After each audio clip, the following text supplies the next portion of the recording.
Just visit the new CalgaryHerald.com with more of everything worth knowing.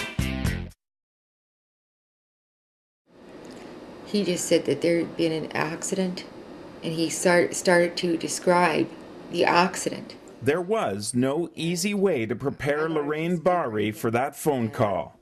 Photos in the fatality report show how 26-year-old Tyler Barry was struck by a 570-kilogram pipe when it came off a trailer. Well, when he told me that he did not survive, I totally fell apart.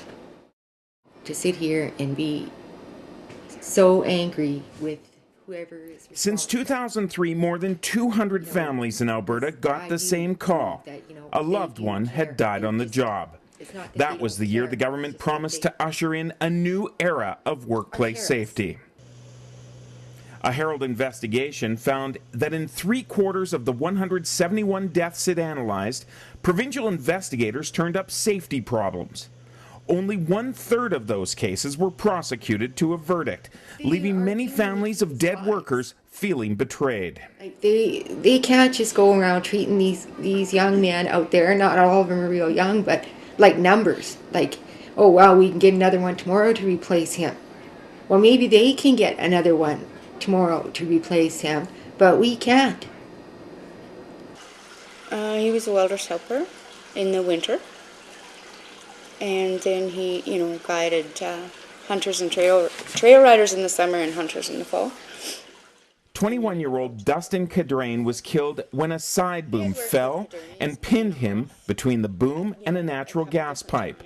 That was 17 months before Tyler Barry's death. Both men worked for the same company, W. Pitt Herney Welding. A third man would die 4 months after Tyler. Nobody was ever held accountable. It was an accident. It was an accident. And yes, I agree. It was an accident. The rational part of me can say that it was an accident, but still, I wanted somebody to say, we did this wrong. And although I have that in writing now, who did what wrong and what they figure went wrong, not from any of the responsible parties. If my family member died on a job, I would probably feel the same way. The minister in charge of workplace safety says he's considering plans to ramp up worksite inspections and hire more prosecutors. I think the legislation gives us enough tools, but now what we have to do is shift a little bit from educating to enforcement. But previous employment ministers have made similar promises. This is a government that prefers to educate around workplace health and safety and promote workplace health and safety, but not actually enforce the rules that have been put in place and designed to guarantee workplace health and safety. Lukazik says he's reviewing whether to publicize companies with the worst safety records, a so-called poor performers list, 8 years after the Klein government promised to do so. I want to release a list where you as a reader can pick up that list, look up the name of your employer and say, am I working in a safe place of employment, or am I actually going to apply for a job with this place?